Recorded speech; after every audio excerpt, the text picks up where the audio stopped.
And those who fall victim to emergencies, like Bobby, will continue to suffer slow response times as only 54% of first arriving vehicles are getting there on the time, 4 minutes, set by the National Fire Protection Agency's standard. This is far below the standard of 90%. That's nearly 36% of the time that they're not arriving within the time that they set. So the big question here is, how can we address the current system to help the most people? Well, the answer is data. Using data, we can determine when and how most accidents occur. With the graph to the left, we can see that most traffic accidents occur from 4 a.m. to 4 p.m. So we know that traffic hour is crucial. And on the graph to the left, or to the right, we can determine the main causes of all accidents include being too stubborn to yield right away, or tailgating, and things like this. Yeah, crazy.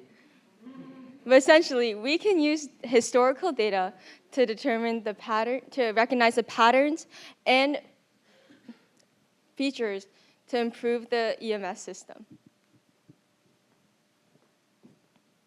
So some critical factors in making decisions for routing can be weather, which may be flooding, heavy precipitation, or any sort of natural disaster that's going to occur. Road blockages, construction, or when they're fixing the road. And lastly, current traffic patterns. So this can be before work, during lunch, after work, any time that the road's going to get really congested and there's a lot of traffic on the road. This will cause emergency services to be slowed down on their way.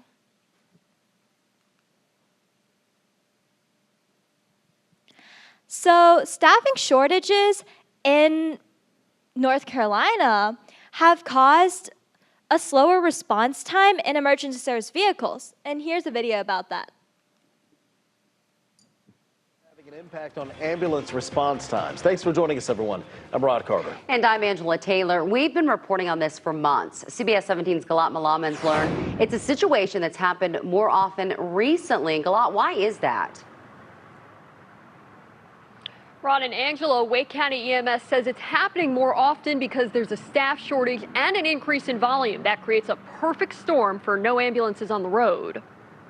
Let us know if you do need EMS. We're out of units right now, so we're at level 0 right now. That was one of 8 level 0 conditions in November, which means no ambulances are free. Typically, it is not a very long time. When CBS 17 reported on the issue in May, I've been working here for 15 years, and I've known of 2 occasions that has happened. the situation's become more common the past 7 months. What changed? You know, you went from 2 instances in 15 years to multiple times in a month. The call volume changed. Wake EMS Assistant Chief Brian Brooks says May was the first time the department hit 10,000 calls in a month, with 3 instances of level 0. That's when all ambulances are already responding to calls. It peaked in August with 24 level 0s. The first month Wake EMS hit 11,000 calls. Brooks emphasizes even in those situations there will always be an ambulance available in an emergency. A low system resource response plan kicks in at 10 available ambulances. Let's say a heart attack happened and we were at level 0. Somebody who was en route to another call would get pulled to go handle that heart attack because it's a higher level. Brooks says call volume has the biggest impact, but staffing shortages also play a role. The department has 63 vacancies out of just under 500 employees. We need people to apply. For people who don't have an emergency but call for an ambulance when none are available. And typically those are the people that are complaining because they're the ones who end up waiting. The emergency calls are not waiting. The 4 FEMA ambulances that were here helping respond to calls did leave yesterday. Brooks says he doesn't think that's going to have a negative impact because November was the first time since May they had less than 10,000 calls. A trend he hopes continues. Live in Raleigh, Galat Malamed, CBS 17 News.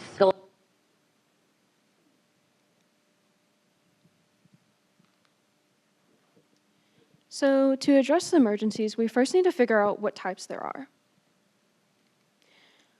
We have categorized these emergencies into 4 different sections, some being medical, which includes car accidents, electrocution, heart attacks, or overdose. Another type is civil protection, which includes fire, bursts, or collapse of buildings. And then we have security, which is gunshots, violence, or sexual assault.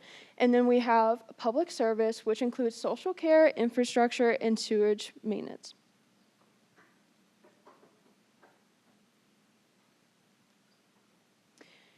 In real scenarios, this can be divided into two categories. Some being urgent incidents, which includes house fires, cardiac arrest, or serious injury.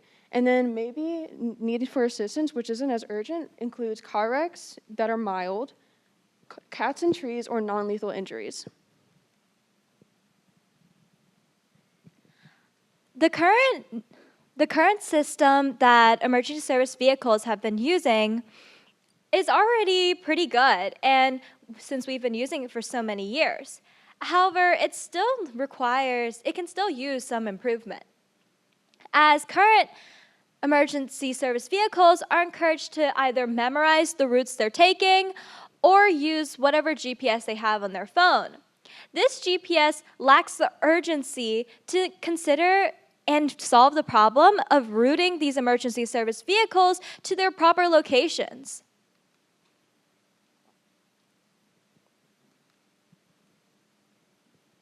So as we were looking through all these problems, we decided to come up with a solution.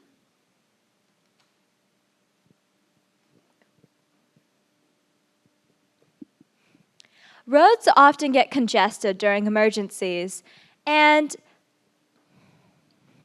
in order to make the travel for emergency vehicles smoother, we've come up with a variety of ways to collect information when typical crowdsourcing and data collection methods aren't viable.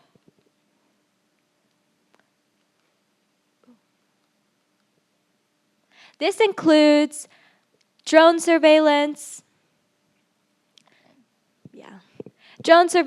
thermal imaging, as well as live updates, satellite imaging, and current traffic patterns.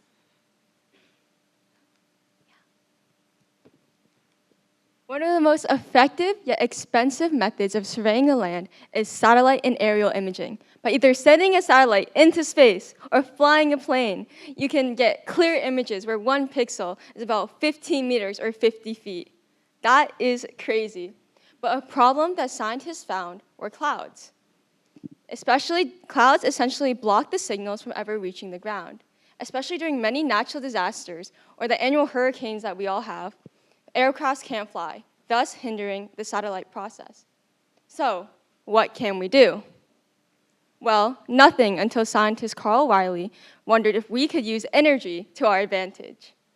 And thus, satellite or synthetic aperture radar, otherwise known as SAR, was invented in 1951. These satellites essentially send a signal down to Earth and wait for it to bounce back into the receiver. And these can go through clouds. And with this, we can determine the long-term patterns, or we can recognize the long-term patterns and adjust the surveillance in real time, no matter the weather. Another type of satellite imaging is thermal. And these essentially just pick up on the heat radiation given off by warm objects. This may sound simple, but a special feature that many people don't know about is its ability to measure heat patterns within plants. This is especially crucial in long-term recognition of agriculture and in the special case of a heat wave or a wildfire.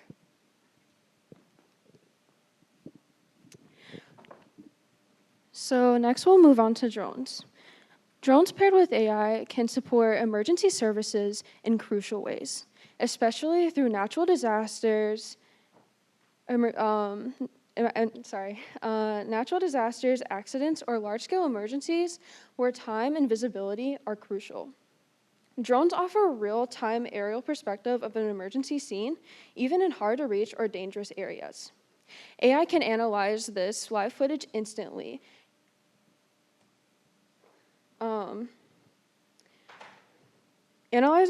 They can analyze this live footage instantly, identifying hazards, locating victims, and mapping the safest and fastest routes for first responders. This gives ground teams more situational awareness before they even arrive, helping them prepare with the right tools and strategies. Some more advanced drones that are advanced to be stronger and carry injured individuals from hard-to-reach places such as collapsed buildings, cliffs, or flood zones, especially if it's too risky for humans to reach them. AI helps by assessing if it's safe to attempt a lift and can direct the drone to the most stable pickup points. In cases where survivors can't be reached right away, drones can drop off the urgent supplies like food, water, medical kits, or even emergency beacons. The AI can identify where these resources are most needed based off of motion detection or even voice recognition where there are distress calls. Using drones with AI not only speeds up response times, but keeps human rescuers safer and more informed. It is a smarter, faster, and more efficient way of saving lives. Now, moving on to historical data, it can improve emergency response planning and decision-making. By analyzing data on wrecks, road blockages, severe weather patterns, and response times from the last 3 to 5 years, AI can pick up on trends and patterns. This includes identifying high-risk areas, peak accident times, or routes that may often be blocked or delayed.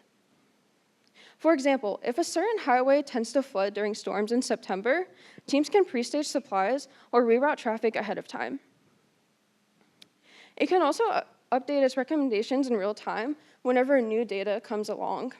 It processes huge amounts of historical data quickly and learns from it, generating smarter and more informed response strategies. Using historical data this way turns emergency response from a reaction to a preparation, ultimately saving more time, money, and most importantly, lives. So great. We have all of this data, thousands and thousands of columns and images. But who is actually going to be sorting through all of this and accurately classifying it? Well, this is where AI comes in. Using an image recognition model, we can comb through all of that data and then safely classify the safety of an area and update routes in near instant time.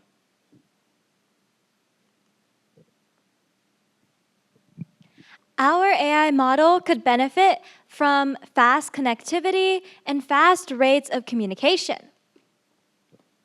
Currently, the federal government has a program, Next Generation 911 GIS, which is used specifically for those who are supporting these emergency service vehicles and those working in them from a distance. So think of our people who are special operations talking over the phone.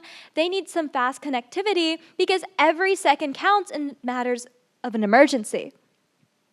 Like Next Generation 911, GIS, FirstNet is another platform that's used to increase and create reliable communications, according to their website.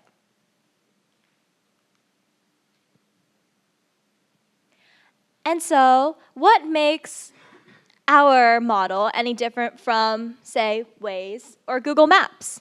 They have live updates too. They've got all of that. Well, our model is specialized for emergency service vehicles. So it's going to take all of those factors that emergency service vehicles are able to do, like running red lights and passing other cars, into consideration. And additionally, our model uses advanced AI to create an efficient and smooth route for vehicles. Okay, now for the fun part. Everyone can pull out your phones. So, in order to go more in depth with our model, we developed a website with HTML, CSS, and JavaScript. Our website features videos and resources to inform the user for better EMS navigation. Shortages at Wake EMS. To additional articles if the user is interested. But the most important part is our demo. Our map is embedded into the website. Oh, okay, let's wait for it to catch up. Okay, the most important part is our demo, which includes an embedded map with real-time route updates. It uses Google Maps UI for seamless new user integration, ensuring that EMS responders can immediately adapt to our platform. So feel free to try it out for yourself with a QR code on the left.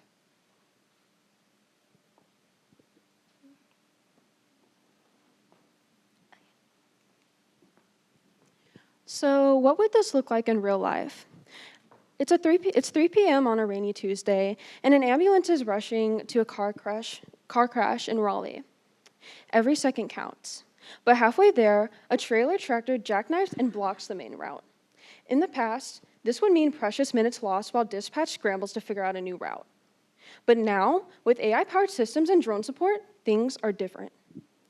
A drone flying above the area captures the live footage and blocks and instantly sends it back to the command center.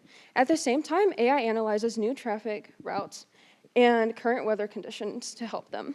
Within seconds, the system identifies the fastest reroute and sends uploaded directions to the first responders, avoiding traffic and getting them to the scene without delay. What would have been a 10-minute detour becomes a 3-minute adjustment. That's how powerful this tech can be in real emergencies, turning chaos into clarity when it matters the most.